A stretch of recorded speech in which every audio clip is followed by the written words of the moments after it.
Hello, after 5 years, the PGA EuroPro Tour is back at Machynnes Peninsula Golf and Country Club for the 11th event of the season. Welcome to the Lancer Scott Championship. I don't do this for the paycheck. Money doesn't matter to me anymore. I'll be there for love, all I'm dreaming of, 'cause it's in my blood. I'm in this for the love, the love, the love, the love of the game. I'm in this for the love, the love, the love, the love of the game. Yeah, I'm in this for the love. To start with, I'm joined by Kit Alexander, who's looking a little bit shaky on the top of this tower. Not like you, Kit, to feel a little bit less confident. Yeah, terrified of heights, if I'm honest. And it's wonderful views here at Machynnes from up here, but yeah, a little bit high for my comfort level. Well, before we delve into this championship, let's talk about last time out at Mannings Heath. James Allen, second time this season to claim his win. How significant a win is it for him and for the Order of Merit as well? It's as significant as it gets for him personally. Takes him to the top of the Order of Merit, first player to multiple victories, and the all-important thing is they're all here to get a Challenge Tour card to finish top 5, and that has locked it up for James Allen. He now knows he will be a Challenge Tour player next year, so you can go into these remaining 5 events plus the Tour Championships, freewheeling it a little bit, and with his eyes very much set on finishing on top of that Order of Merit. OK, well, we're through to the business end of the season. We've got 5 events left. We talk about that Order of Merit, but it's very significant for the players that are looking to get to the Tour Champs as well, isn't it? 100%. If you are outside of the top 60 right now, it's time to make something happen. You know, events are running out. We've got 5 regular events left. You need a big result at some point in the next few weeks to get yourself to those Tour Championships. And as we know, anyone who gets to Loch Earn will have a chance of getting promoted with a win, even if you're the last man in the field. For the guys at the top of the Order of Merit, if you're in that top 5 right now, as every event goes by, time's running out for someone to overtake you. You just get closer and closer to that dream of the Challenge Tour, but you've got to stay in the moment and not get ahead of yourself. Easier said than done. OK, well, I mentioned 5 events left. It's also 5 years since this tournament was played here, to the PGA EuroPro Tour. Different course to last time out, wasn't it? You were here. Yeah, it was a little bit wetter than it is now. We had an absolute deluge. I've never seen rain like it on a golf course before or since then, and it was such a shame because this place is absolutely spectacular and we didn't get to see it in its true light. This week we've got a heat wave, 30 odd degrees. The course is absolutely sublime and it's great scoring conditions as well, very little wind. We are going to see Machynnes Peninsula in its full glory and the players making plenty of birdies and eagles. OK, we wouldn't find you up here 5 years ago, would we? Definitely not in that wind and rain. OK, well, we head into the 11th event of the season. It's time to take a look at the standings in the Order of Merit. Thanks, Gabby. And as Kit said, James Allen now looks Challenge Tour bound for 2023. Dermot McIlroy and Brandon Robinson-Thompson both probably in need of a bit more. Ryan Brooks and Pavan Sagu round out that all-important top 5. And as we head into the business end of the season, so great to be alongside someone who knows all about getting the business done on the final day. 6-time European Tour winner, Simon Dyson. Now, what price a Welsh victory in Wales? Every chance for Jack Davidson, who's had consecutive bogey-free rounds of 64 to lead by 3 from Nick Marsh. Michael Stewart of Scotland and Joe Brooks are in contention yet again as they both search for that elusive EuroPro win. Now, Paul Maddy making an early move, a pair of 67s for the experienced Englishman, and a birdie to get things going in this final round. Nick Marsh ran into immediate difficulty. This his 3rd shot at the opening hole.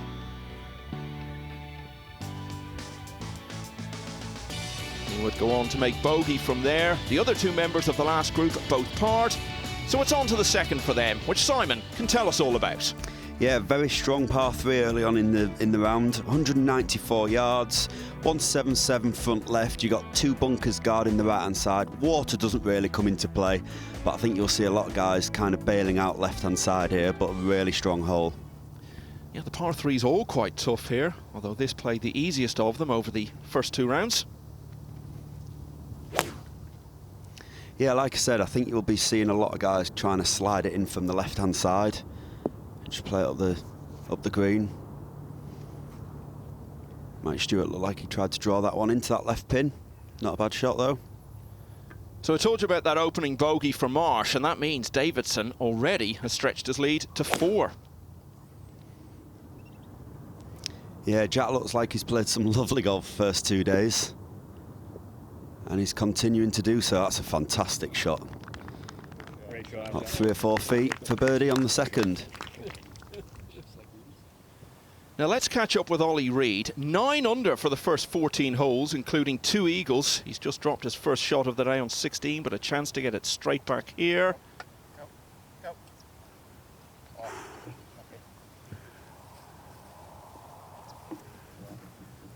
Just left it short, that was all. The greens look to be rolling really nice. I mean, the course looks fantastic. Bit different to 5 years ago, and just as well. It would have been horrible bad luck to have conditions like that again. Now Nick Marsh looking for a quick bounce back. Yeah, but looking to pick that shot straight back up. Like I say, just fed it down the left-hand side. It's just caught the slope there. Shouldn't be too much trouble getting that up and down. Now Rachel's out there with him.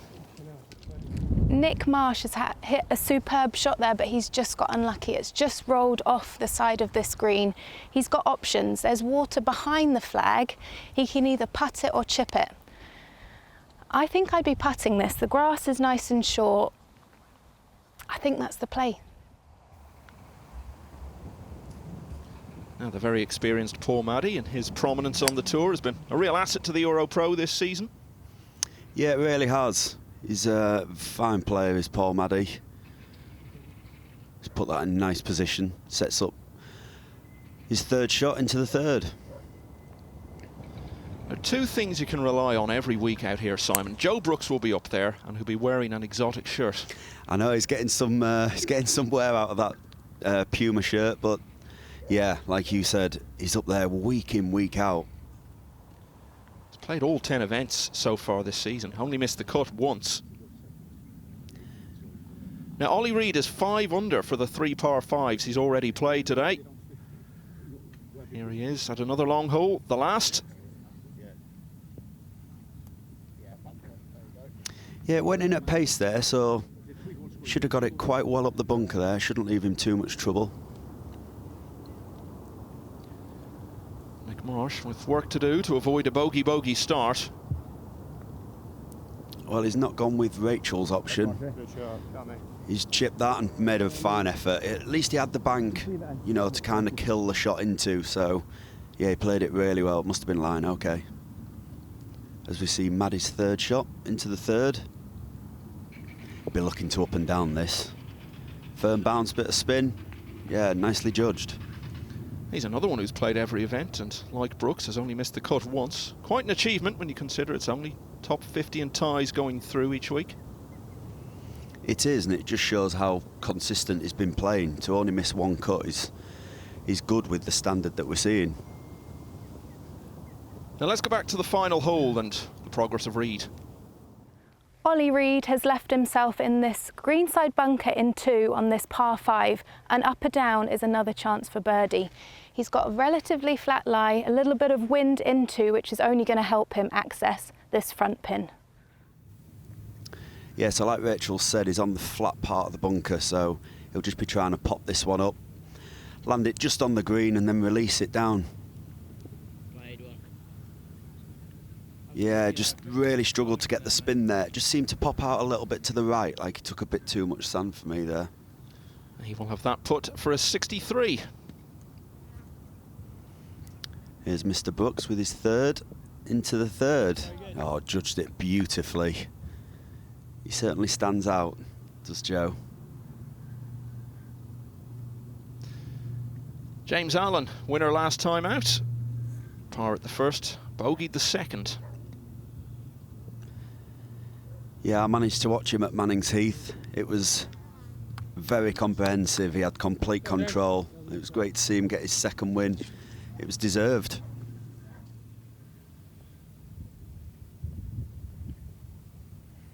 And let's see if Ollie Reid can knock this in. Finish with a birdie. Oh, unlucky. Good effort.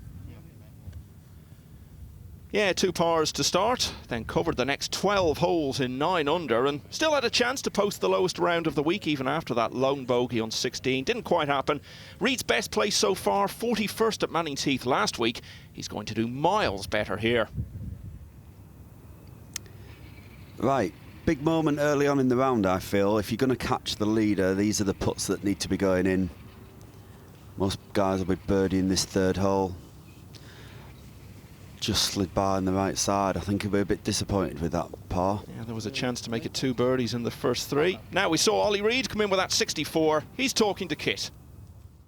Ollie, brilliant round of 8 under par out there in the very first group of the day. How do you assess that round? Yeah, just got off to like quite a good start, to be fair. Front 9 was good. I think I was 5 under for the front 9. Had Tom on the bag. Struggled to read the greens first couple of days, but with Tom there, just gave me some confirmation. Seen a few go in, and then after that, just they kept rolling. How's the course playing in comparison to earlier in the week? Greens are a bit quicker, rolling a little bit better. But yeah, I mean, the course has been amazing all week, so yeah, it's been good.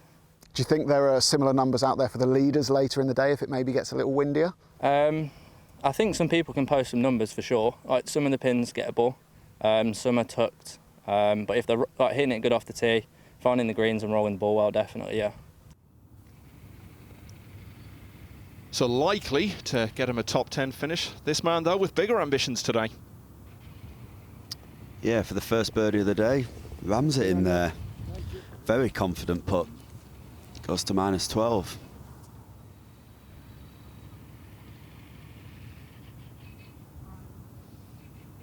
James Allen, as we've said, the first multiple winner on the EuroPro Tour, and he can really enjoy these final few events now with that Challenge Tour card pretty much secured. It's all bonus time for him now. It is, as we see Jack Davidson. This for quite an unlikely birdie at the second. I mean, that is more than a shot gained on the field there, I think. Lovely 2 at the second there. And with that, Davidson has only taken a couple of holes to increase his lead to 5. Brooks, Stewart and Marsh with plenty of golf to play, but it looks like they'll need to go quite low today. James Allen still has a glimmer of hope in terms of back-to-back wins. We spoke with him before the final round. And with James Allen, man of the moment, winner last week at Manning's Heath, top of the order of merit. How does that sound, James? You can say that again, Kit, if you like. No, it feels really good. Feels really good. And you've got your Challenge Tour card wrapped up.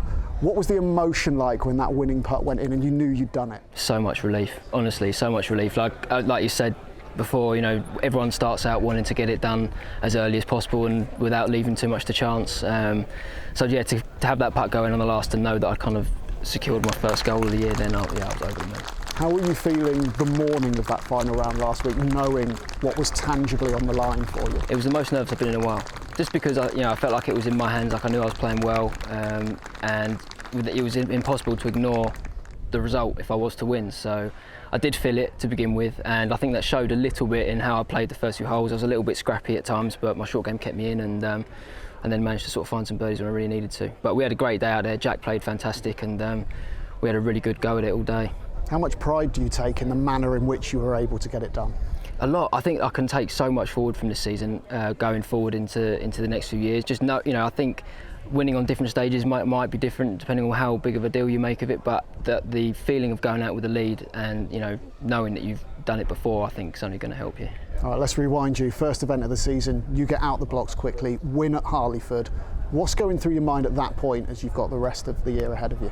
Well, it was very easy to almost rest on my laurels a little bit and think I'd done a lot of the hard work straight away. A few of my friends at home were really keen to celebrate that one, and I did a little bit obviously, but not as much as I did the second one. Because realistically, the first event just gave me a great springboard for the rest of the year, but the second one obviously sealed the deal pretty much. So, how much of a target is now finishing the season as number 1? That is a big target, definitely.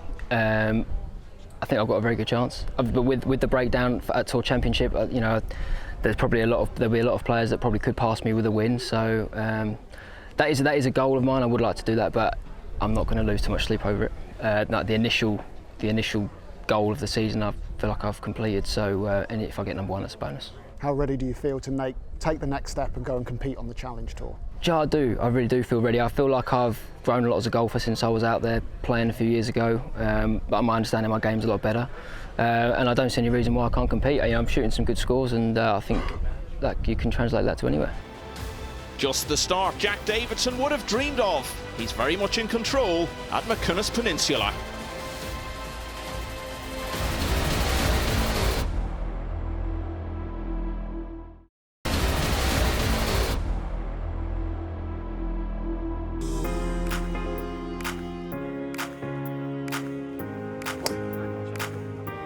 The week at McInnes Peninsula got off to a cracking start with the Lancer Scott Championship Pro-Am. We had a fantastic turnout of celebrities and former sports stars, so I took advantage of the opportunity to go out and have a chat with a few of them.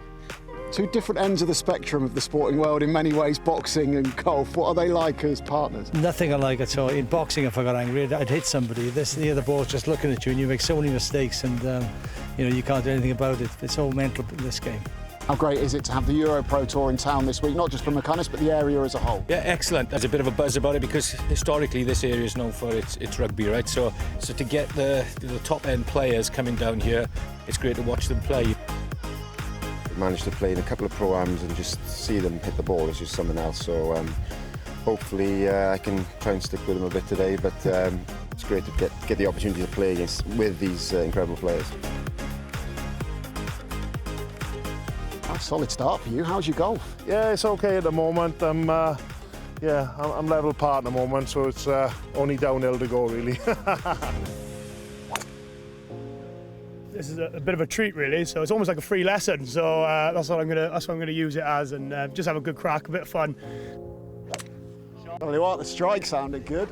How is your standard on the golf course? Playing off 8 now, so it's not too bad. I've come down quite a bit, so wanted to be a single handicap player. I've achieved that, so I might go back up now. And any day you can get out in weather like this on a course is lovely as this in this surroundings, then what's not to like about this? No, really enjoying it, and I just hope I can play a bit better golf. When you're playing with these pros, it's just unbelievable how they do it, and how far they hit it. You'd think being a snooker player we'd be pretty good at putting, but if you watch me and Stephen Hendry putt, that's not right.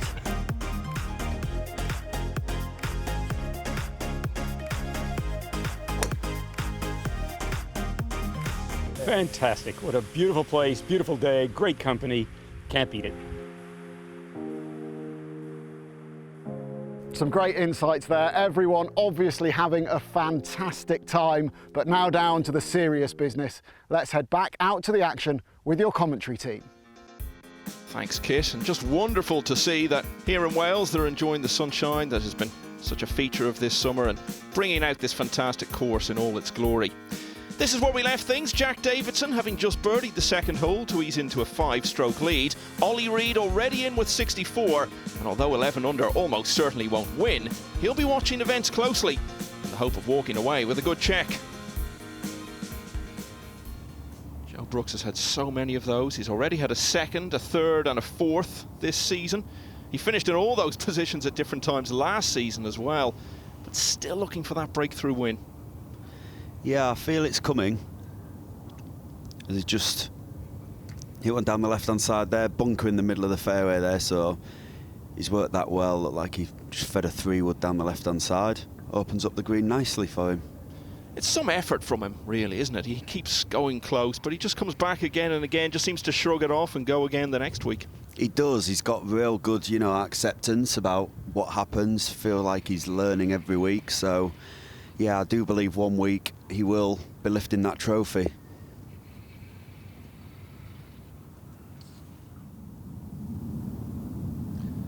This is Maddie at the 4th, which has played the hardest hole on the course over the first 2 rounds.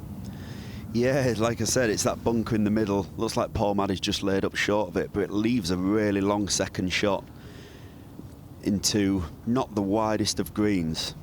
And the green will look even less as wide there, coming out of that rough.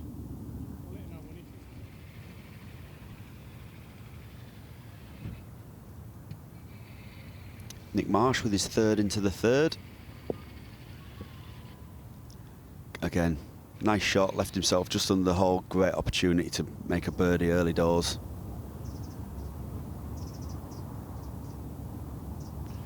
Talking about all those cuts he's made. He's never finished lower than 21st when he has got through to the final round, and 8 times in the top 15 this season. Yeah, it's just really consistent golf, isn't it? Few run-offs here. He's just found the right side there. It's still going. That's its protection, this course, I feel, with the greens. A lot of run-offs. Finding the correct side of the greens so important. Now Jack Davidson looking to get up and down for yet another birdie. Still hasn't dropped a shot in the whole tournament. Almost even better. I mean, I was thinking about the 2 shots that he's hit to get it there, his 2 big hits, but that was a delightful touch. Unlucky not to go in. You ever gone through a whole tournament without dropping a shot, as Davidson has a chance to do? Definitely not. Definitely not. I've always dropped shots, but to go 3 rounds without dropping a shot would be an unbelievable feat. I remember David J. Russell 30 years ago winning a European Tour event, didn't drop a single shot in 72 holes. Tiger Woods almost did it in a WGC. His only bogey came on the 72nd hole. It would be something if Davidson could finish it. And Stewart charging that one by a bit at the 3rd.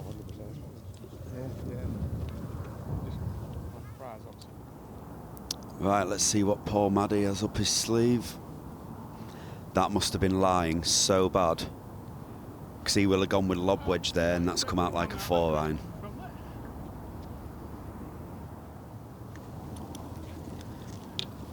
At least he can smile about it.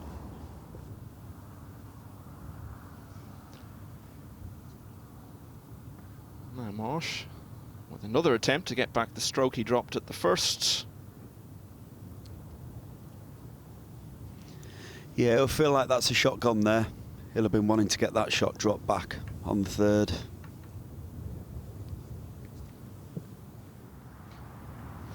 Now this is Taylor Carter, who, like Joe Brooks, represents Hanbury Manor. He's just birdied the 5th after opening up his day with 4 straight pars.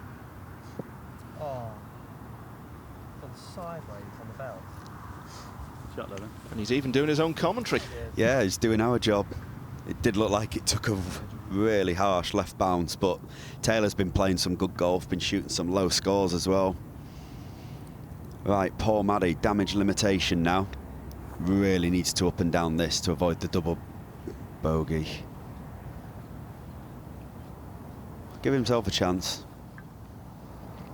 There's going to be pressure on that one.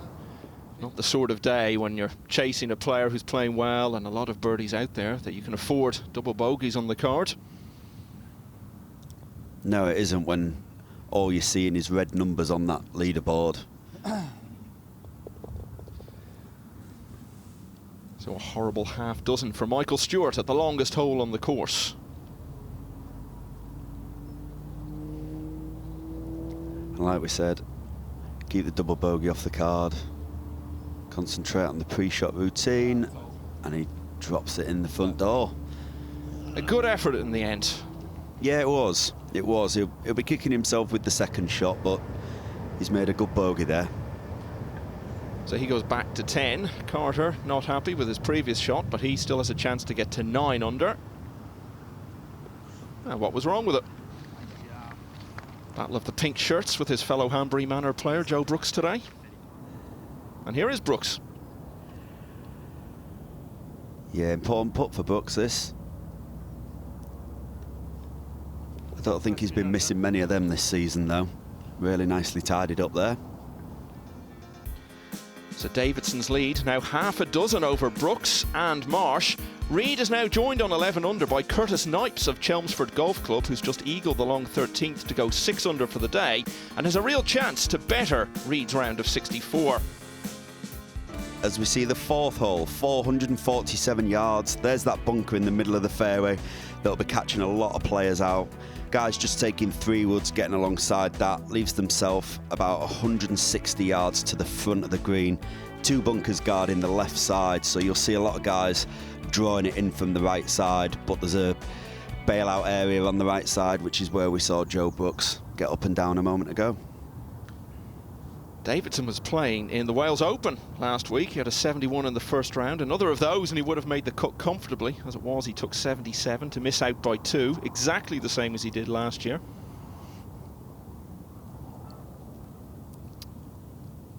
Well, either that's really confident off the tee or that's a mistake and he got lucky, because I think he's tried to take on the water and tried to hit it down the left side. Maybe that is confidence, you know, he's certainly playing with it.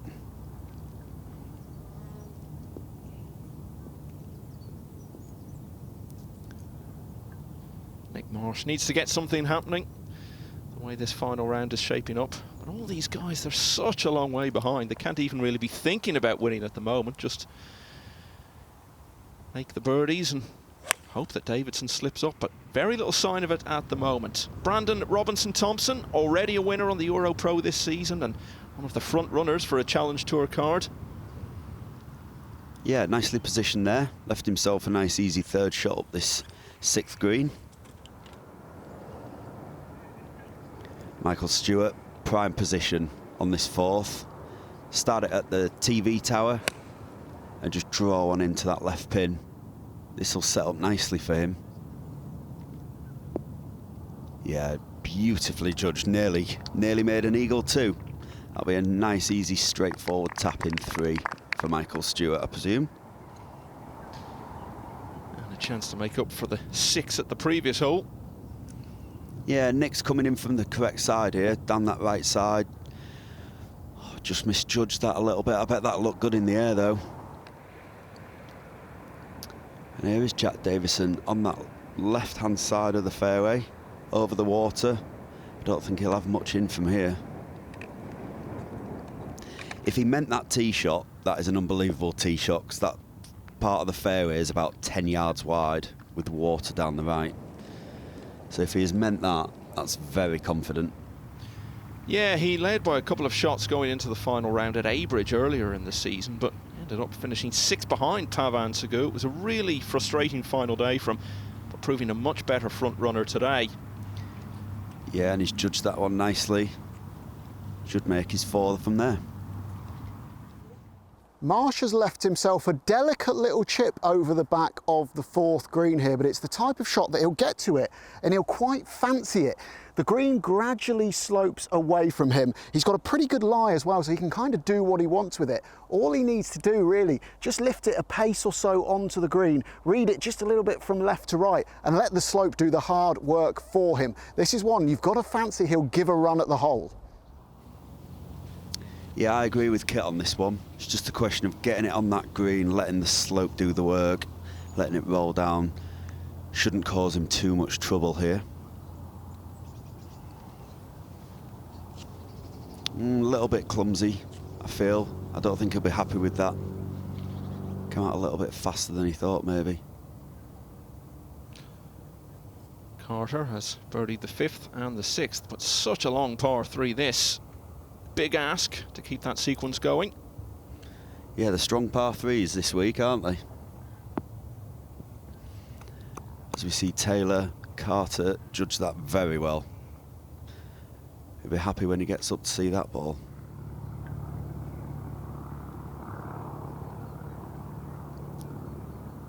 Jack Davison to extend his lead.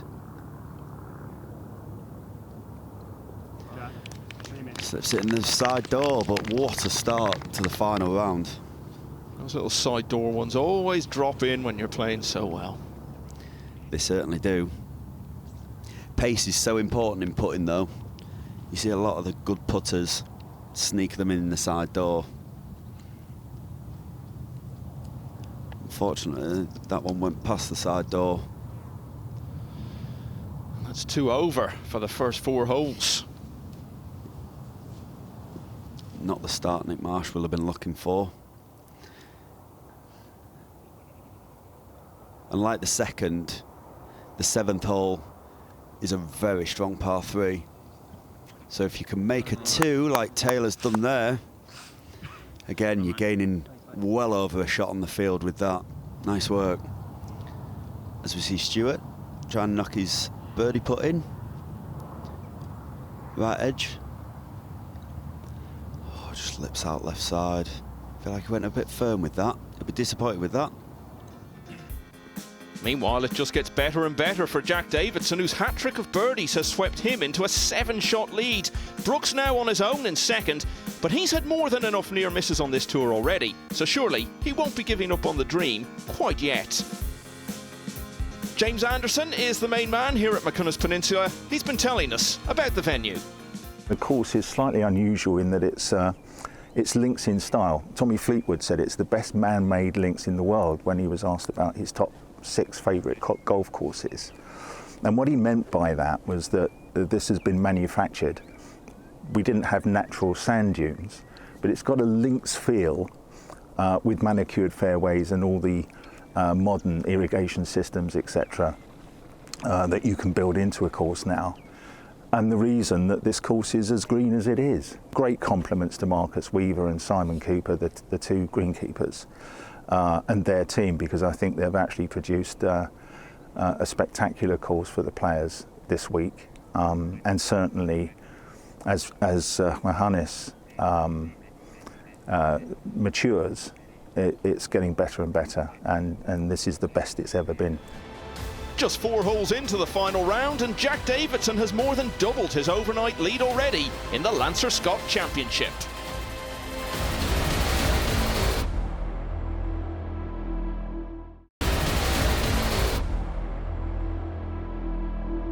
Hello, welcome back to the Lancer Scott Championship at the McCunness Peninsula Golf and Country Club. But this time we're here at the Parker Scarlets because Kit is about to chat to home favourite James Fraser.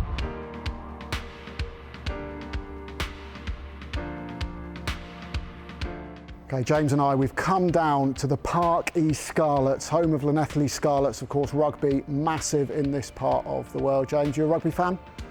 I wouldn't say I'm a massive rugby fan, but I do like watching it. I know a couple of people that play for the Scarlets, so you got to support them when they play. You're obviously a member at McCunness. We're just down the road. I've been fortunate enough to be attached at McCunness now since 2018, and you know it's a new course. It's only 16 years old, and it's great to have now a EuroPro event back there. You know, anytime that you can have a tournament at your home club, you know it's great, and you've got to take the opportunity. How much do you enjoy performing in front of the members and fans that you know will be watching what you do? No, the members is great, and you know, the first couple of days I've had good support off them. It's great. It gives them a bit of an insight into what I do, and they get to see a lot of good golf. You know, it's not just me playing out there. So yeah, no, it's been great. James, we've got our hands on a rugby ball. How are your spin passing skills? Yeah, not too bad. Give me a couple of warm up and I should be all right. All right, let's go and do it. You must have played a bit of rugby in school, James. No, football was my sport, but I don't mind throwing a rugby ball around. I said if you can't play it, you need to be able to throw it. Well, we were just chucking the ball around out here, and we got a special guest. Yeah. Wales international Aaron Schindler. Thank you for joining us. Pleasure. And you two grew up together, right? Yeah. He was I taught him, showed him the golf course first. And then he I don't know, are you any good anymore? Yeah, I'm not too bad. So if you showed him golf, you showed him his rugby? I tried my best. That was it. I was the tackle bag for a few years, in the first few years of comprehensive, but no, it's great to see what he's done now with rugby, and obviously Welsh international. Yeah, fantastic. Cheers, man. Absolutely, right, well we've got to put you through your paces. Oh, yeah. Let's see what you got. Well, I'll put Fraser, come on in Fraser, it's up and under for you, boy. This is pressure now, boy. I can't catch that. There you go. Yeah, not the week Fraser might have anticipated on his home course, but he did make the cut, and a closing 72 has seen him finish 3 under par, which is currently a whopping 16 shots behind his compatriot Jack Davidson, who since we left has parred the 5th to preserve his 7-shot lead, just a par for Curtis Knipes on 15, perhaps running out of steam at the end of a fine day. As we have a look at the 6th hole, 543-yard par 5. Bunkers down the right at 312, so you see a lot of guys laying up short of them, leaving themselves about 230 to the front. which is guarded by a front bunker, so anything on the right side is fine. It'll leave you quite an easy chip up the green. Nice generous pin placement today, so guys will be looking to make 4 on here. Yeah, although it's actually played the hardest of the par 5s over the 2 previous rounds. Yeah, I feel like a lot of guys would maybe take on a bit too much off the tee and find those bunkers. See Jack Davidson, like I say, just hitting his 3-wood, putting it in perfect position there, not bringing the bunkers into play, leaves himself pretty straightforward shot into the green.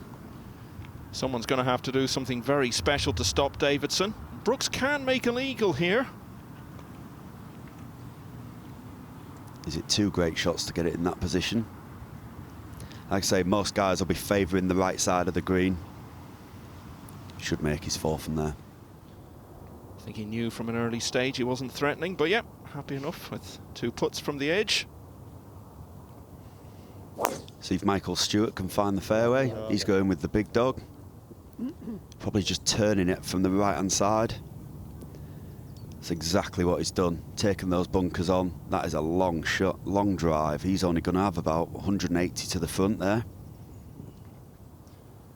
Nick Marsh, so consistent this season. Played in 9 tournaments, made the cut in all of them.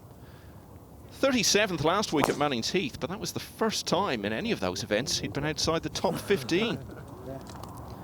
Body language says he's just leaked it outright.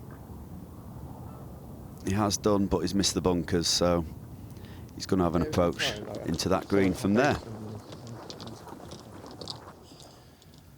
So Brooks made that little tap in for birdie on 6.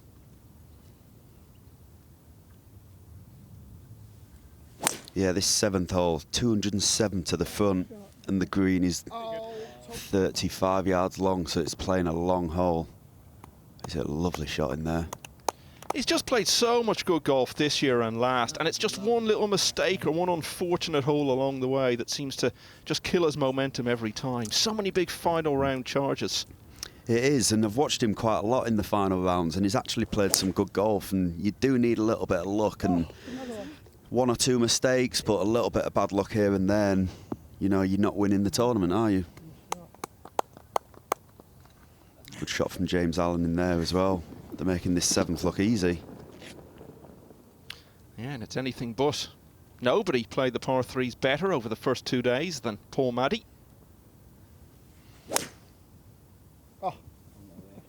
Yeah, he's very consistent. That swing doesn't break down. You know, it doesn't put much shape on the ball. He's taken dead aim there. He knew from the minute that left his club that that was good. So all smiles after those shots on 7. Rachel's out there. Talk to me, Goose. I know, yeah. Yeah, it was just a spur of the moment thing. Top Gun vibes and everything like that. So yeah, it was a decent shot. It was beautiful. What did you hit? I hit 5-wood. Yeah, so I had 233 into a bit of breeze. Just holding it up nicely into that flag. Yeah, it's always frustrating when you have to pull a head cover on a par 3, but yeah, we did okay. That was the story of my life back in the day. Now, you're Mr. Consistent this year. I've spoken to you a fair bit. How much does that help you coming into the final round, penultimate group? I think just being in this position a lot more has helped me. Last year was a big year for me. I had a few good chances last year, and we've continued that this year. So, yeah, fingers crossed we can play well today. And you're having a laugh and joke with the guys. Yeah. How nice is that? Yeah, it's great. And I mean, James has played great all year, but he's also one of my good friends on tour. And wow. Still going on. Yeah, I know. Paul. I've stayed with Paul for numerous years as well, so it's actually a great group. So we're all having a bit of fun and all hitting good golf shots. I mean, that interview there sums up Joe Brooks to a T. I absolutely love his energy. He's got a touch of the Dustin Johnson about him, actually. He just seems to shrug everything off. He has his setbacks, his disappointments, and just moves on. He does. He's very consistent. You know, he's always smiling, happy to be playing golf, and it shows on the course with his scores as well. Nick Marsh there at the 6th. He's got previous on this course. He was tied 4th when we were here at McCunness 5 years ago. I feel like little things are just niggling Nick Marsh at the minute. That was a really good shot that he's hit there, put himself in good position. He just didn't look happy with it. As we see Jack Davidson. Yeah, nice shot. Setting up the eagle chance. Kit is out with this group. Stewart has absolutely ripped one here down the par 5/6. He's now got just 198 yards to that pin. Wind is helping as well, so he can probably get nothing more than a mid-iron there, 7, maybe even an 8-iron or less. And it's a nice accessible pin today as well. It's just cut at the top of a little bank, so he's got enough room to land it short and just let the downwind and firm greens, let it release up to the back tier where that pin is. This is actually a really good chance for eagle now. He needs to find something just to get some positive momentum in his favour. This is the time to do it. Yeah, like Kit said, it's all set up for him here. He's got a really good chance. Start on the right-hand side. Hit a little draw in there, get it going up the green, but has he overdone that, or has he just leaked it out to the right? Yeah, just left it out to the right, but still not bad. Stewart was first man off the tee in the opening round. Here he is in the final group on the last day. Like Taylor Carter from a similar position. He's got a great chance of a 2 here, is James Allen. Good effort though. I'm sure he won't be too disappointed with a par 3 on this hole though. Nick Marsh 2 over for his round so far. Outside chance to get them both back here. Yeah, it's a big outside chance. Oh, he had the line great though, didn't he? Now, this for back-to-back birdies. Coy rolled that so lovely. That was never anywhere else. It's some 2 on that hole, anytime you make it. Such a long way to go. It really is. I mean, you've obviously just played the birdieable par 5, and then you step on there and you make a 2 on there. It's a big push on the field, that one. Nicely judged there from Michael Stewart. And he will surely now get his first birdie of the day.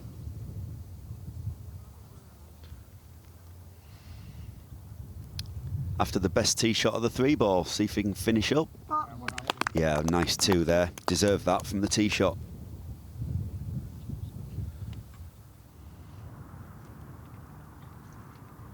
So we join the leader, who is in complete control.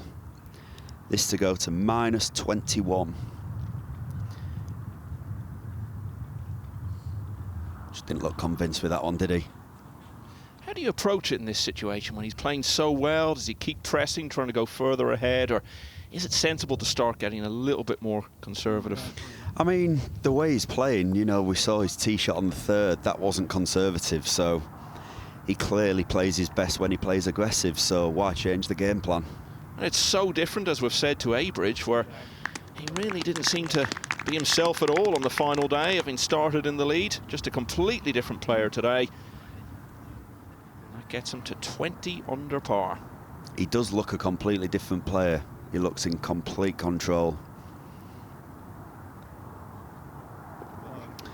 Nice birdie there for Nick Marsh. Goes to -12. So consecutive birdies for Joe Brooks, but that only makes a small inroad into Davidson's huge lead, which now stands at 6. News of Curtis Knipes, he's had 3 straight pars now, so Ollie Reed's 64 may well stand as the best of this final day. Tell us about the 7th, Simon. The 7th, par 3, 225 yards, but it's playing a bit longer today. Bunker short left is protecting that left-hand side of the green and the runoff down the right. So you've seen a lot of 2s here already. Guys just taking this pin on with 5 wood, rescue, but really strong par 3. 25 years of age now, Jack Davidson. Someone we've been talking about for a number of years, but needs to get a move on in his career and start living up to all that potential. Could take a big step in that direction today. Yeah, body language just favoured that he'd pulled that one. Wind is out the right, so maybe he just got it turning on the wind a bit too much. Nice swing though, really strong move. Looks solid. See Nick Marsh, also with an iron. So he favoured the right side, come up a bit short. I think with that misjudgment, probably just didn't get the flight he wanted into that wind. Flighted it up, came up short. Brandon Robinson-Thompson had the win already this season, as we've said, and the way the points are structured, if you get that one win, just takes a few more good weeks, and that can be enough to get your Challenge Tour card. It certainly can, as we see his second shot into 9. Spins it back, pin high, nice shot. We saw Taylor Carter make it 3 birdies in a row at the 7th. That run ended with a bogey at the next hole. He's parred the 9th, so out in 34. Yeah, looks nothing more than a gap wedge there into 10. Quite nice and receptive. As firm as the fairways are, the greens are still receptive, which is good, so the guys can control it better. Yeah, and virtually no wind at all, so no surprise at all that we're seeing the scoring as low as it is. No, definitely not. You know, it's very generous off the tee. Greens are pretty big and they're receptive, so that's why we're seeing the scores that we are seeing.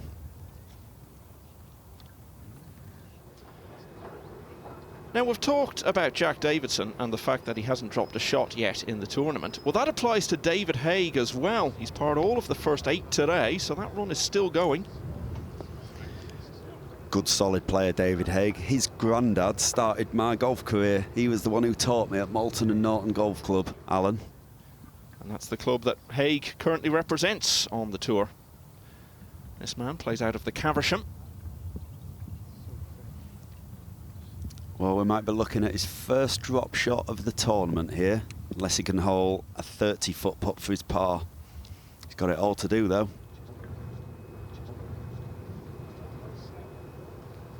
So 2 putts from here, and he'll have tarred every single hole on the way out. Or is he going to do something better? He is. First birdie of the day for David Haig.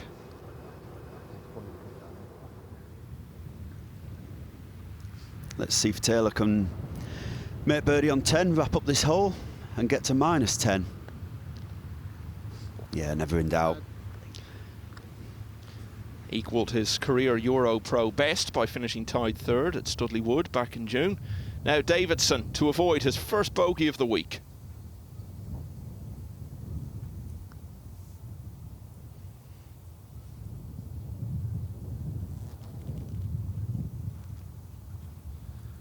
I think he can just about afford it, though. Yeah, I don't think we can criticise him too much for first bogey of the week on that tough 7th. Such a visually appealing shot to get to here for BRT, and he's finished the job.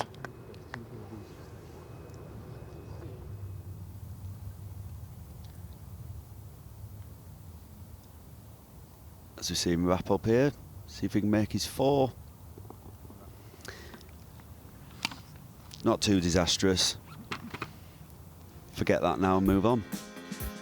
So after 42 holes, Jack Davidson has finally dropped a shot in this tournament, but I can tell you it's made no difference to his lead, which stays at 6 because Brooks has had his first bogey of the day at the 8th. In the same group, Paul Maddy has birdied number 8 to get within 1 of Brooks. Just a blip for Davidson, or the start of a big turnaround? The action continues in just a moment.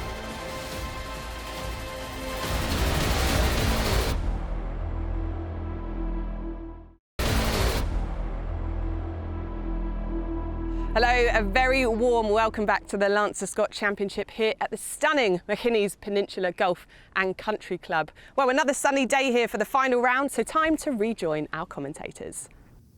Yeah, thanks, Gabby. And let's hear now from Scotland's Michael Stewart ahead of his final round. Mikey, lovely season so far. 5 top 10s under your belt already. What's been the key to your good play? I would say this year so far, my driving's been particularly good. I've kept the ball in play for the majority of the events that I've played. Short game's always pretty tidy, so yeah, it's been solid so far.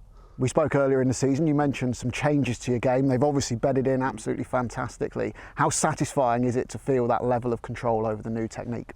Yeah, just I feel like it's one of those slow burning processes that when you don't see results straight away, it's easy to get frustrated. But now, I mean, since kind of July last year, I've been really consistent on this tour and the Tartan Pro Tour. So given myself a lot of opportunities to win some golf events, so I'm just really pleased with how it's going so far. You're well on course for your best ever season as a pro. What's been the mindset and how confident are you feeling right now? Yeah, I'm trying not to get too obviously ahead of myself, because there's loads of kind of permutations and stuff like that for the rest of the season. But yeah, my game feels good. I'm still, like I say, relatively confident. Had a little bit of a chat with my coach at the start of the week to try and change my mindset at events. Just trying to be a little bit more aggressive and kind of forget about the outcome. Just try and focus on basically how low you can shoot each round. And so far this week it seems to be going okay, so I'm just going to try and stick to that. How are the conditions today, certainly in terms of wind direction in comparison to the rest of the week? I think it starts out very similar, kind of easterly, east-southeast, and then it switches later in the day, but we might be finished by then. But that's the kind of wind that I've played the golf course for the most part. I got the kind of back 9 or last sort of 12 holes yesterday where it switched. So yeah, familiar with it. You've got to hit some really good tee shots on some of the holes, and then there's a couple of the holes that are a little bit softer with the downwind and the heat that you've got to try and take advantage of.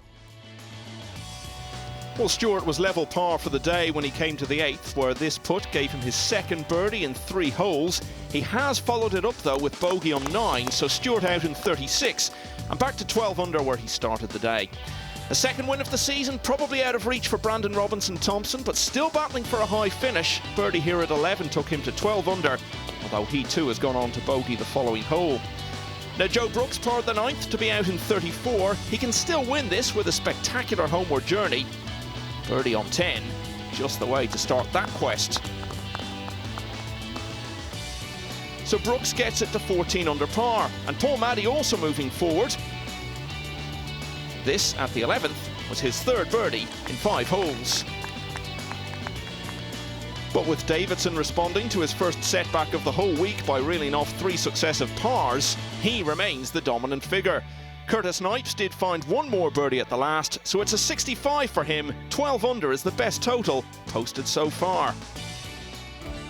Right, let's have a look at this beautiful 11th hole, par 3, 201 yards. It's playing 181 to the front. Guys are going to be hitting 6 or 7 iron to the middle pin. You've got to bail out a bit on the right hand side. Don't want to overturn it. Obviously the water's left, but a back pin, I feel like that bunker would be a very popular place. But really stunning golf hole, number 11. It's played the hardest of all the short holes here this week.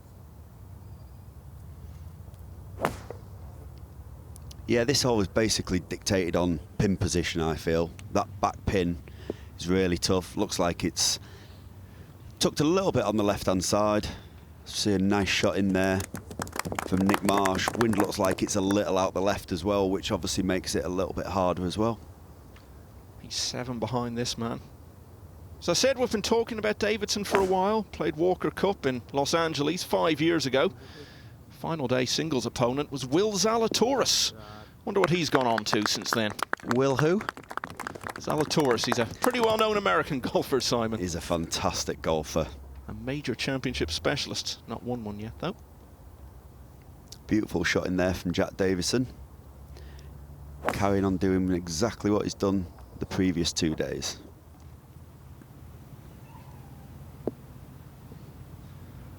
Now let's find out what the runaway leader is thinking. He's talking to Rachel. Jack, how does it feel to be playing such great golf? Final round, final day, home crowd. Yeah, great. I mean, anytime you play great golf is always pleasing, but to do it here at McInnes this week is obviously even better on home soil. Amazing. And you played last week on the DP World Tour. You spoke a lot about the confidence the guys have. Have you brought that into this week? Yeah, trying the best I can. As we know, most professional golfers on all tours now are very good, so it's about believing in yourself, and especially in these moments where it gets a little tougher, that you just dig a little bit deeper and believe a bit more. Well, you're doing an amazing job. You've got your friend on the bag. Is it nice to have him with you, keeping you calm? Yeah, he was with me last week. He's done a few events for me, and he's always been a good influence, so it's great to have him here and just, you know, chill me out a little bit more. And how are the conditions differing to the first 2 days? Not an awful lot, to be honest. We had a little bit of wind yesterday afternoon, and it's here again now, but it's not really too much to be worrying about, so it's perfect conditions for golf. Amazing, keep going. Well done, Thank you very Jack. much. Thank you. Yeah, you mentioned there about playing in the DP World Tour event the week before. I feel like that'll really put him in good stead coming into this week, and it clearly has. Oh, poor Maddie knew straight away that was getting into all sorts of trouble. Yeah, hands come off the club. It's never a good sign. He's got all his work to do there. Joe Brooks from yet another fairway. See if he can knock this one in close on the 12th. Has he just turned it over? Yeah, could have an awkward lie there. Got a bit of room to work with, but might have a foot outside of the bunker.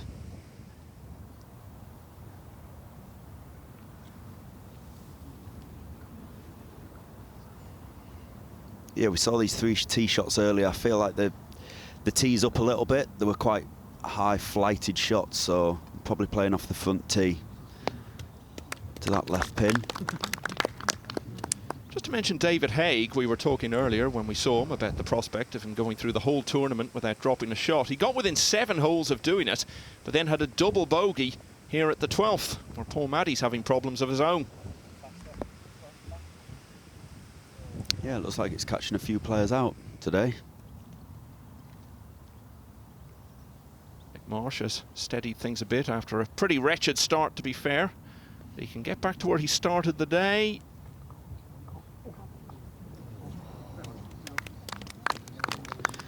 Yeah, he has steadied it nicely. He's done a good job of that. Given that a little bit more pace, it might have held its line a bit longer, but like I say, never a bad 3 on there. Joe Brooks, bit of a down slope, wants to use the loft here. Try and probably land it in the fringe. She lands it even shorter. Great imagination there. Lie probably dictated the shot there, so really good imagination and execution. Now another Welshman, Jake Hapgood. 3 bogeys in the first 4 today, but a couple under for the holes he's played since then. And this is for eagle at the 13th, and he's made it. So he's now under par for his round, despite having 4 bogeys on there. Yeah, nicely done there from Jake. We all like to see those eagles. See Paul Maddy from the fringe.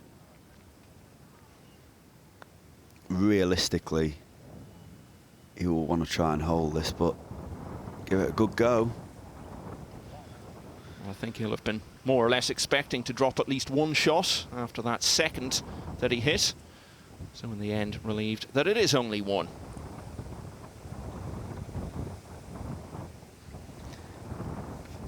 Yeah, those 2 drop shots have just come from wayward approach shots, haven't they? Let's see Joe Brooks. See if he can keep that bogey off the card. He does so. Nails it in there. Really good job. Good up and down that from Joe Brooks.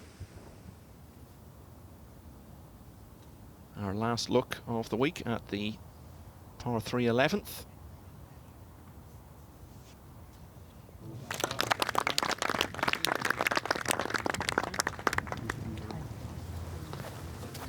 And just in case he needed it, that gives Davidson a little more room for manoeuvre. He has a 6-shot advantage to take into the last 7 holes.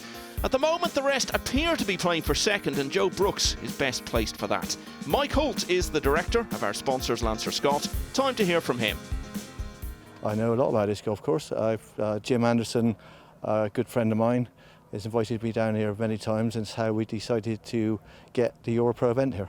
Lancer Scott decided to sponsor the EuroPro event at McInnes to get our brand out into the Wales market and help the Wales golf develop. I've been in golf all my life.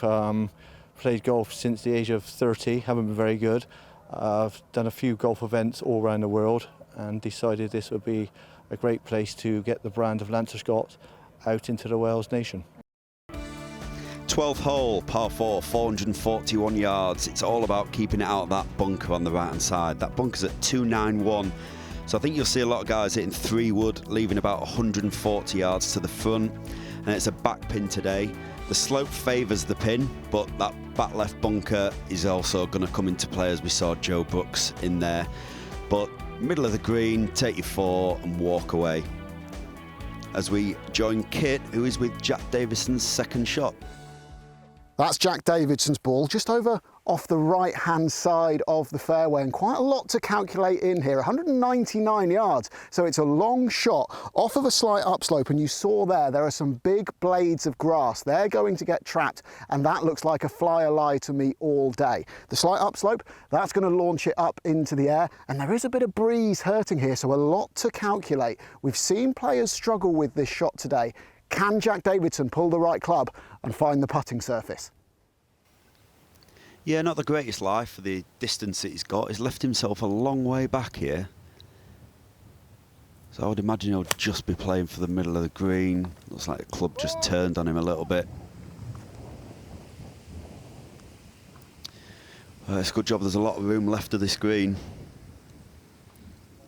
And a lot of room for manoeuvre with his position at the top of the leaderboard, which has made it so hard for players like Nick Marsh to keep up hopes of a win today. Almost won earlier in the season at Telford. Marsh had 3 late bogeys and finished 2 behind the winner, Josh Hilliard. Yeah, he got himself in contention a lot with shots like that. Superb shot in there from Nick Marsh. It's been such a week for low scoring. The cut was 3 under. Conor O'Rourke of Ireland is the only player with 3 eagles over the first 2 rounds, but still ended up missing the cut by 1. Really was such a high standard in terms of scoring. Right, Stuart just playing conservatively there. I think the wind's picking up a little bit now. Made that hole a lot harder. And just going back to the cut again, Josh Hilliard, who we mentioned there, Ryan Brooks and Nick Cunningham, all winners this season on the EuroPro, all missed out. No such worries for this man, who's won twice in 22. Really took that pin on there. On the 13th, outside chance of an eagle for the 2-time winner.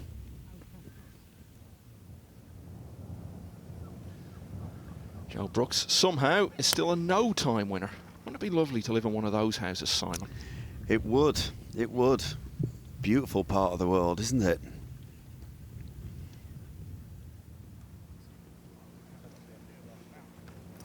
Tricky little third shot he's got there. But if he can do what he did on the previous hole, he'll be walking away with a birdie. So damage limitation here for Davidson. Oh, he's played it so well. Very aggressive play, that. But he played it perfect, which he has done all week. It's a lovely position to be in on a day like this when conditions are so good and you're playing well. And realistically, you know, you only need to par in from here and you're almost certainly going to win. Yeah, very true. I mean, class, mate, played that so well there. He's got a lot of control of his golf ball, as Joe Brooks. Michael Stewart, one of those guys who's just out on the EuroPro year after year. He's been a regular out here since around about the middle of the last decade. Good, mate. Very good. Still not had a win on this circuit. Doesn't look like it's going to happen today, but set to be yet another good week for him. 5 top 10s already this season. So we go to Alan's eagle attempt. Yeah, it just bobbled a little bit in that fringe. Never really got rolling, but still a good birdie to go to -12. See if Jack Davidson can finish off this hole, see if he can make his part. I walked after it pretty early, knew he'd pushed it a little bit. He's best known out here as the man who shot 60, and it wasn't even the lowest round of the day. That was when Jack South had his 59 at Leven Links. Davidson would have had 59 as well if he'd birdied either of the last 2 holes. But today can be the day that he becomes much better known as a winner. Right, come on, Nick, knock it in. Sometimes when it's not your day, it's just not your day. Yeah, and it really hasn't been for him. Got off to a rough start and steadied it a bit, as we said, but he's never really turned it round, I don't think you'd say. Right, Joe to get to -15. Nicely tidied up. Excellent bunker shot. Deserve the 4. All of which underlines how quickly things can change. Just like that, 6 shots has become 4, and suddenly the finish line might be feeling just a bit further away for Davidson. He's still in charge here, but nerves perhaps starting to tighten just a bit. It's a familiar late charge from Joe Brooks, but will it be a different outcome this time as he chases that elusive EuroPro win?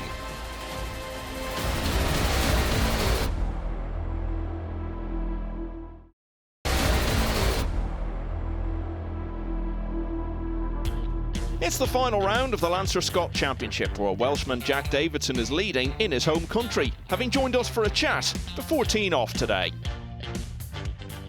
Jack, a couple of 64s, so first round, set the course record, second round, follow it up and equal it. That's pretty spectacular. How good have you played this week? Yeah, I really didn't expect it, to be honest. Funny story really, because Wednesday morning, Tuesday night I had a bad back and I went out to play a few holes and I struggled to hit the ball, so I woke up Wednesday and it was even worse. And I was driving to the course, I phoned my dad and I was like, I don't think I'm going to play. And he said, just get some anti-inflammatories in you, some ibuprofen, you'll be away. And luckily I had that phone call because I was going to drive home. But yeah, so I had no expectation going out Wednesday. Beware the injured golfer. Yeah. How's the back feeling today? It's still a bit sore, but it's getting better as the week's gone on. I think it was just like a muscle irritation or something in the lower back, but it's okay now. It's still not great, but it's better. You played in the Kazoo Open on the DP World Tour last week. What was that experience like? Yeah, it was great. I mean, it was a long week. I was first reserve for a lot of the week and then finally got in last minute. I got off to a great start there as well, and just I think the adrenaline, once it left my body and my energy was sapped for the week. So it was a little disappointing in the end because I was trying to chase a number which ended up being way off the cut mark, and the scoring was pretty tough there, and I think it set me up this week to just go out and try and attack a few pins. You don't live too far away from here. How well do you know the course? Yeah, I've played here a few times throughout the years. Ever since I was probably a young teenager, I've been playing here, but I said to you before, I've never ever turned up and played this course like it has this week with no wind. So my expectation coming this week was, not very low scoring, and it's proven quite the opposite so far. What would it mean to you if you did get that win today? Yeah, it'd be great. When you're in the lead, all you can think about is winning, so to get over the line would be amazing, and that is the plan, and we'll see what we can do. Well, Davidson did lead by 6 shots just a short time ago. That's now been trimmed to 4 over Joe Brooks. The easiest par 4 and the easiest par 5 on the course still to come, so a bit could still happen here. 6 to play then for Jack Davidson, Simon, and it's a run which begins here at the 13th hole. Yeah, 13th par 5, 533 yards. You've got 2 bunkers down the left-hand side. Landing area is about 280 between those. Leaves you about 230 in. The aggressive guys will be taking that last bunker on. Pins tucked on the right-hand side today. You've got 2 bunkers at the front of the green guarding it and 1 back left, which we saw Joe Brooks in. But really good birdie chance here at 13 today.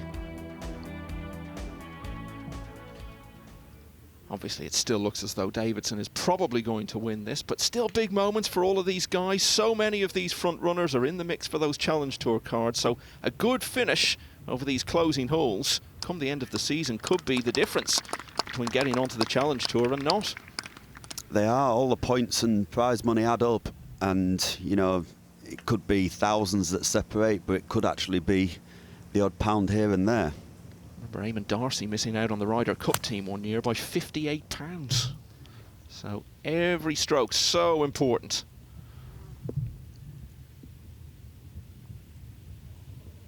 Yeah, it looks like it just settled down now a little bit, Michael Stewart's ball.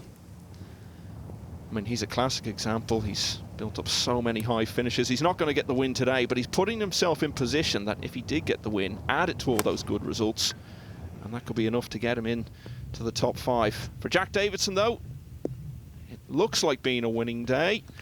19 under, 4 ahead. What do you think, Simon? Given pars in from here, would he take it now? Yeah, I think so. There's only a few holes to go. I mean, he's just at the middle of the green there. He'll be looking to birdie that. The tee shot did the damage there. Brooks, the only player currently within 7 of Jack Davidson. Yeah, Joe will be looking to apply a little bit of pressure here. Maybe not like that. See a little bit of the wind into, off and up slope. Just got it spinning a bit too much there. It's like we were saying earlier when he's made all these final round charges. It just seems to be one moment like that where things don't quite fall for him. That generally ends his charge. Yeah, it's definitely not mechanical. We've seen him hit the shots. We know how he swings it. Only maybe Joe can tell us. James Allen, he's had those 2 wins and he's been really consistent as well. He was also runner-up at Vale. 4 top 10s in total this season and looking on course for another one today. Yeah, he's been playing some beautiful stuff as James Allen. See Michael Stewart's chip from across the green. Can roll out. Judged it very well. See if he can knock that one in for his birdie.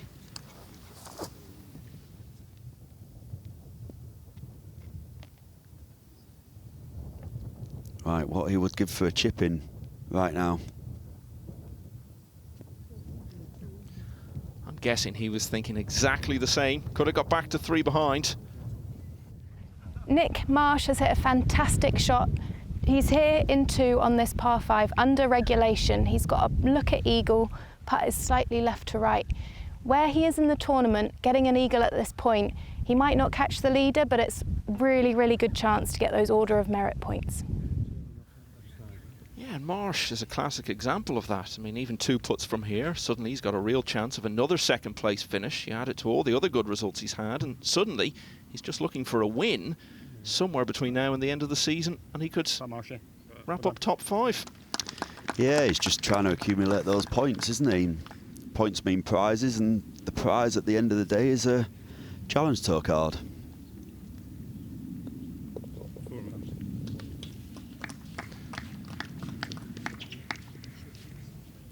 That, of course, is long-term thinking for Davidson. The prize he's thinking of now is that trophy at the end of the day, and looks to be coasting towards it at the moment. Such a big year for Welsh sports. They're in the Football World Cup later this year for the first time since 1958, and Davidson would love to write his own little chapter in the Welsh sporting year today.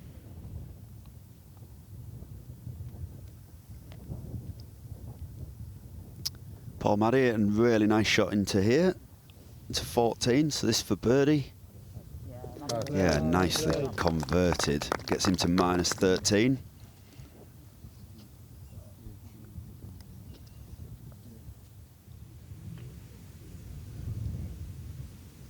He'd be disappointed if he doesn't make his birdie, having been in the position he was. Yeah, it's a 3-putt. It's not really likely to make much difference to the outcome. Yeah, it'll still sting a little bit though. He'll have wanted to birdie that. James Allen, winner at Manning's Heath last week, as we said. His other win that we've been referring to came right in the opening week at Harleyford back in May. And he goes to 13 under. He's putting in another very solid performance again this week, James Allen.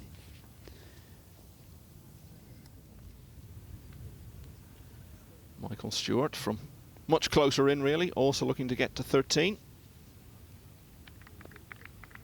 Good up and down there, Mike, from Michael Stewart.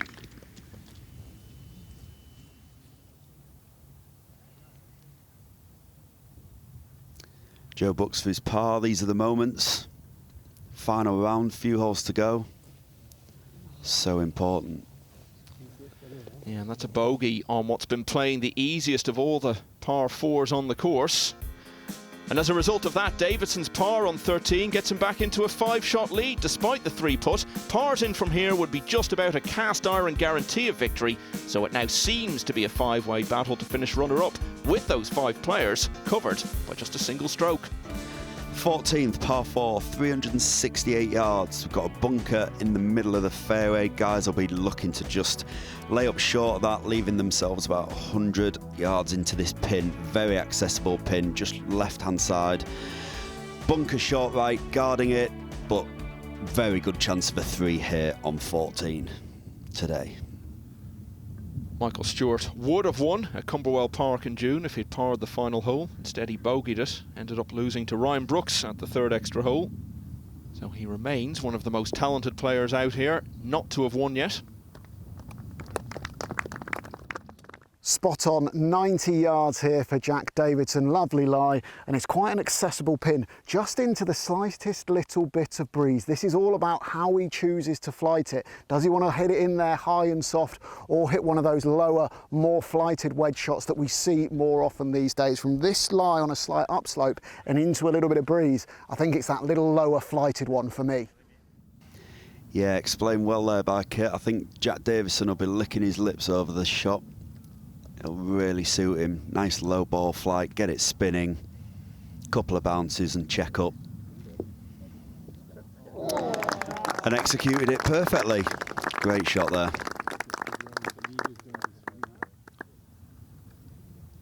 Back to Nick Marsh. Has been a winner on the EuroPro 5 years ago now at Longhurst Hall, won a play-off against Brendan McCarroll.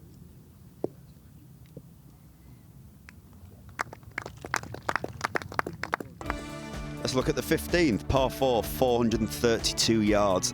This hole is all about the tee shot. Water all down the right, bunker down the left, feed the drive between them both, and then it's a pretty straightforward hole. No bunkers around the green, so its only protection are the runoffs and the pin placements, but a really strong hole, 15 at 432 yards.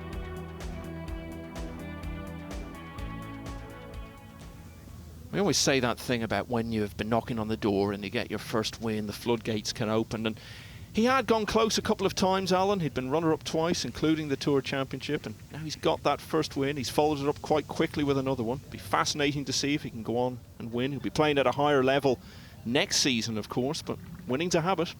It is, it's a good habit to get into. The thing that I saw a lot is people change their games because they think they need to improve to suit the next level up, whereas actually the golf that they're playing is good enough. So it'll be interesting to see how James goes on.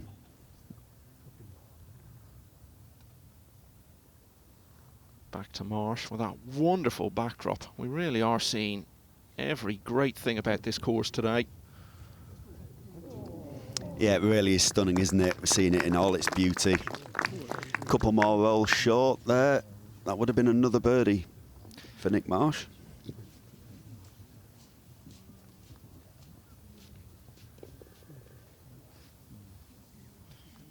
We were talking about how every moment from here on in could ultimately be the difference at the end of the season between getting your Challenge Tour card and not. Well, Paul Maddy might find himself looking back on the 15th hole because his second found the water, so he's playing his fourth here, looking to get up and down just to make bogey. Yeah, interesting second shot finding the water. I didn't think that water was in play, but obviously it is. Looks like we're going to see a Welsh winner in Wales. We've got a couple of Scottish events coming up back-to-back in a few weeks' time, and so many good Scottish players out here, so maybe we'll see Michael Stewart or one of the others deliver north of the border. Frustration there. Could have made a significant move.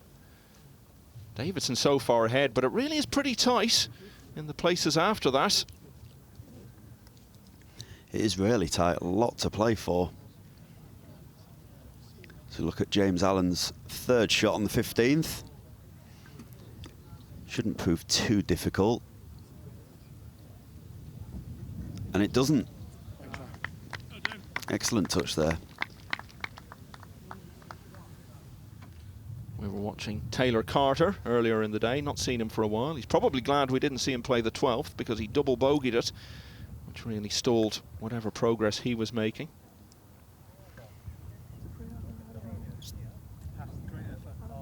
That's a joke. That's one of the best two putts of the day. It certainly is. That was really well judged. Had to go through the fringe, up and over the slope. Yeah, really well judged there from Taylor Carter.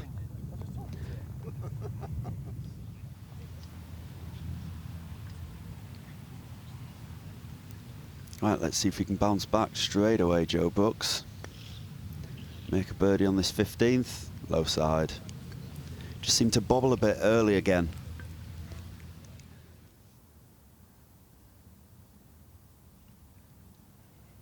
After that lovely shot in to 14, Jack Davidson for his birdie.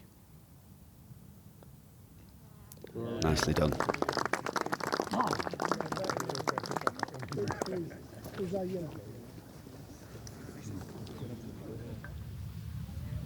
In those tight positions we're talking about behind Davidson, a double bogey could make a huge difference to where you finish, and that's the threat facing Maddie here. Yeah, it's what's going to happen. His hopes of second place look very slim now, and that's probably the main issue at this stage, with Davidson back in total control. Brooks probably needs to find one more birdie at least before the finish if he's to end the week as runner-up on his own. Is this the time for Jack Davidson to win out here for the first time? The finish is next.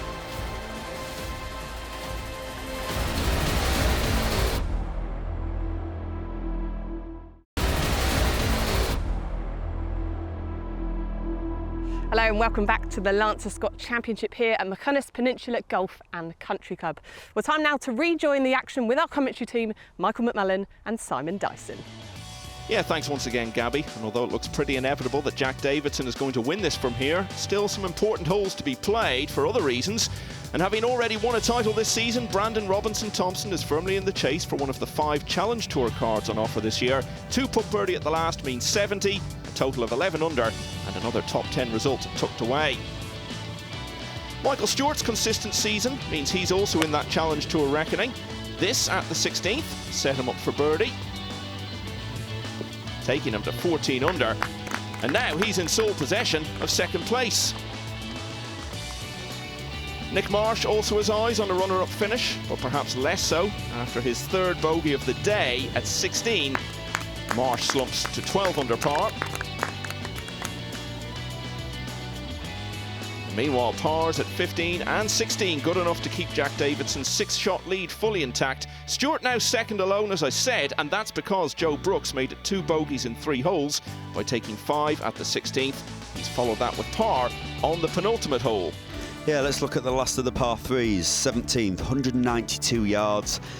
Bunker front left and back right. Bunker front left is in play today as the pin is tucked just over it, but the green slopes right to left, so you can feed one in from the middle of the green and get it working down towards that pin.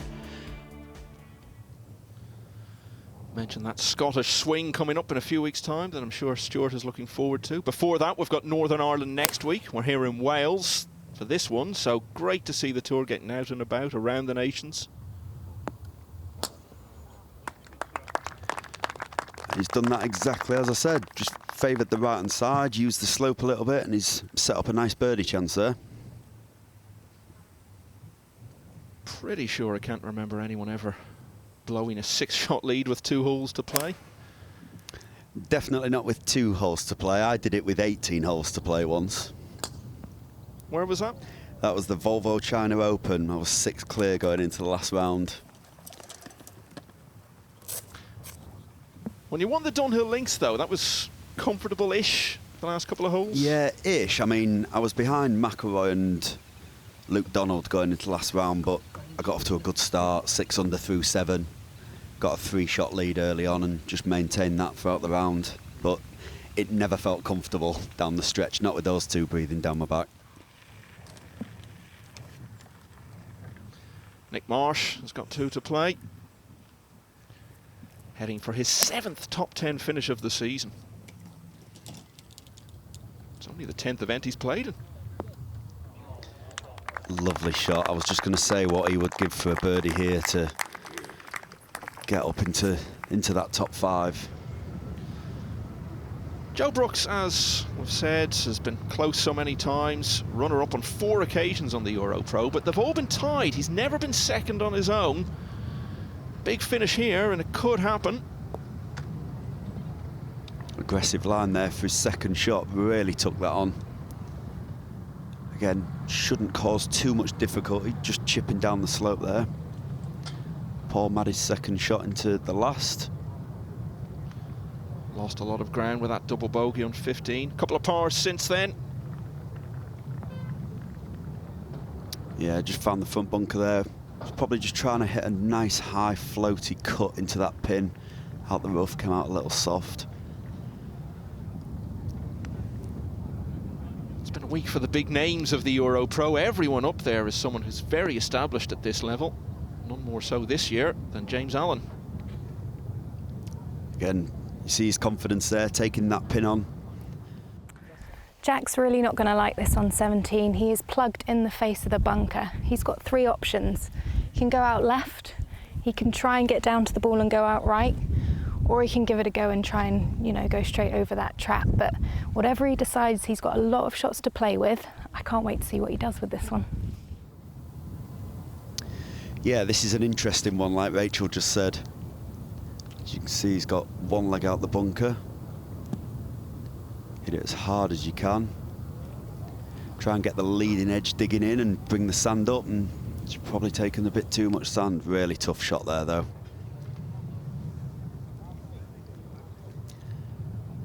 And here's a little bit more of a different bunker shot. Pretty straightforward for Paul Maddy. Played it nicely, just thought that might have checked a little bit on the second bounce. Well, he'd really love to get back to the Challenge Tour because he's been out there before and done well so many times. He knows he can produce at that level, so that's still a possibility. Now Davidson still trying to get out of this bunker. Much better this time. Lovely stuff. Yeah, that was a lot easier than his first bunker shot. Played it really well.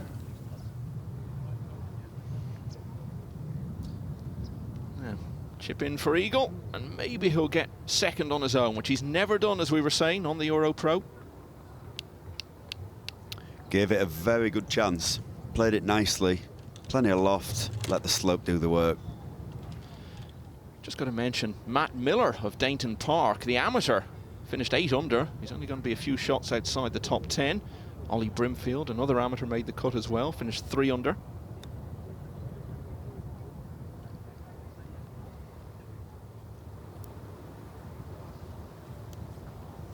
Good chance of birdie there for James Allen to finish off. This would be a nice 2 to make for Michael Stewart. Down the slope, favouring from the left. Really nicely holed. Goes to -15. A good chance of being runner-up on the EuroPro Tour for the 3rd time in his career. Right, let's see if Paul Maddy can finish with a birdie.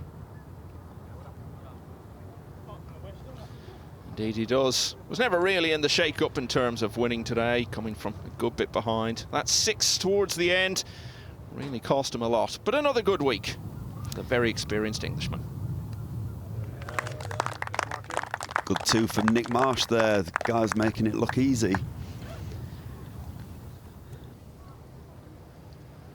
Perhaps the last stroke of another very good week for Joe Brooks.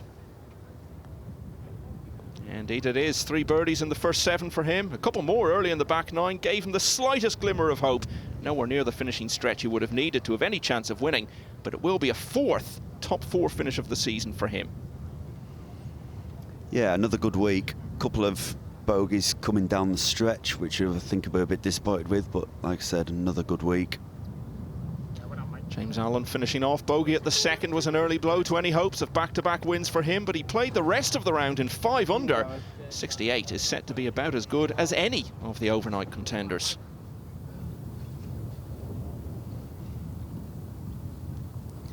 I know he's way out front, but he'll still will want to keep that double bogey off his card, and he does. Damage limitation, well done. Good up and down for bogey. Yeah, and you want the last memories of your breakthrough win to be good ones. And recall how you finished it off playing nicely, and that was a decent enough 4 in the end. And it gives him a lead of 4 with 1 hole to play.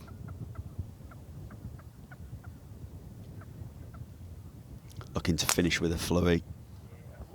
See if he can make his birdie down the last. And we'll have a look at the last. Par 5, 514 yards. Pretty wide off the tee. Looking to keep it out of that left bunker. And then it just sets up the hole. You've got 200 into this green. Green's guarded by a really big bunker. Pins on the right-hand side. So again, you're looking at a long iron in here for your second shot. Middle of the green, try and fade it in there. Greens are receptive, so it's a really good birdie chance. Yeah, and that's been underlined this week. It's played the easiest hole on the course. Yeah, like I said, off the tee, not that demanding this course, and this last hole is proving the same. As we look at Nick Marsh's second shot in, tried to just feed it in from the left there, and he's done a really good job.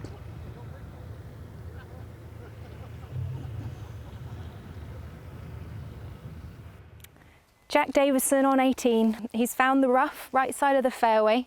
There's quite a lot of grass around the ball, but at this point in the stage, he's going to just need to hit an iron. Wind's slightly helping him off the left. If he finds a front trap, it's not the end of the world. Up and down, another birdie. Simple as that. It's his trophy to take. So as someone who knows only too well, Simon, tell us what this young man is feeling at the moment. Oh, I mean, pure excitement. He'll know that he's got it in the bag. You know, it's just keeping it under wraps now. He's still got a job to do. He'll still want to finish strong. He'll want to birdie the last, but he can enjoy that walk now and savour it, and so he should.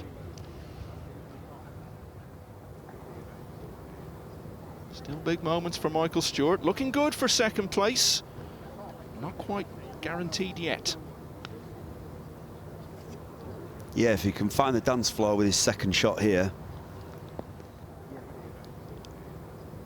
Oh, he came up just short, but that looked really good in the air. Moments you dream of, and all the sweeter when you know walking up to the home green that it's in the bag. They really are. He'll remember this for a long time. You know, his first win on the EuroPro Tour. Plays a little chip down, lets the slope gather it and take it down to the pin. Judged very well. Finish on a high and knock that one in.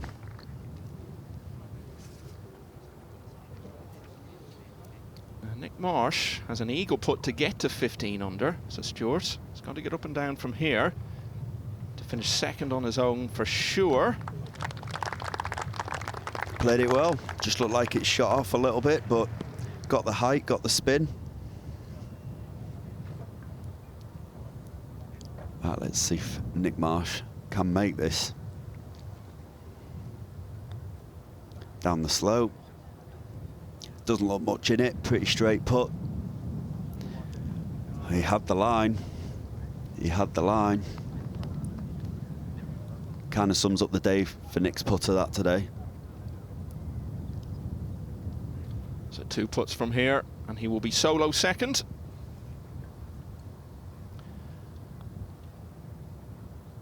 But just 1 putt means 3 birdies in a row to finish for Stewart. Home in 32, but he would have needed to have done the same on the front 9 to have any chance of winning. It had long since become a battle for second, though, and it's a battle which Michael Stewart has won. Go on, Nick, see if you can finish with a birdie. Knock this one in, get to -14. Still be a great week. Well, he more or less played himself out of contention after covering the first 4 holes in 2 over. Pretty good after that, though, and a birdie finish for 71 grabs a share of 3rd place.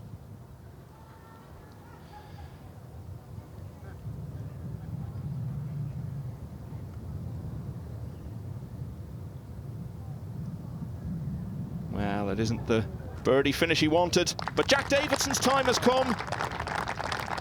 Wales has extended a big welcome to the PGA EuroPro Tour this week and been rewarded with a home winner as Davidson's majestic display delivers the Lancer Scott Championship. 69 is by far his highest score of the week, but he could well afford that after laying the foundations with a pair of 64s. Stewart's big finish makes him a EuroPro runner-up for the 3rd time, while English trio Allen, Brooks and Marsh share 3rd place. Let's hear from your champion. Started with the 3-shot lead, 4 under for the first 6 holes. You must have been in dreamland. Yeah, that was the plan, to get off to a good start. You know, I didn't want to go out there and defend the lead. I wanted to go out and treat it like a one-day event and try and win the day. So when I got off to a good start, you know, it really settled me a bit, and really pleased with that. You had a pretty comfortable lead most of the day. As you say, no lead is quite big enough, but how aware were you of just how far adrift the chasing pack were?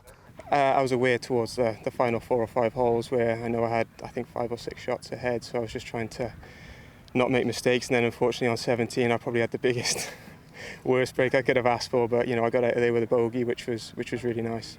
Let's rewind to Wednesday morning. You drive into the course, you've got a bad back, your dad's on the phone telling you to go out there and play. How thankful are you now that he said that?